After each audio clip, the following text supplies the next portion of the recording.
So in this module we will learn how to clean your algorithm. It's very important to refresh your algorithm before you start training your AI models. Okay, so don't skip this step. This is a mandatory step before you start training your AI models. So what you have to do is you will go to ChatGPT, and for this entire training we are going to use GPT-4 model here, you can see, because we love quality work. Okay, so in the top right side you can see your icon here. You will click on that, then you will go to settings. Under settings you will go to personalization.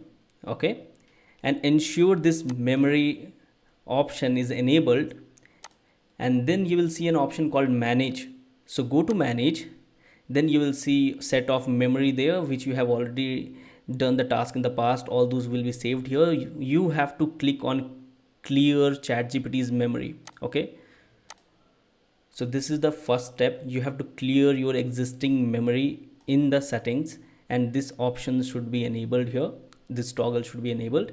Okay, so if you have done this step, then move to the next video. I'll give you more tips.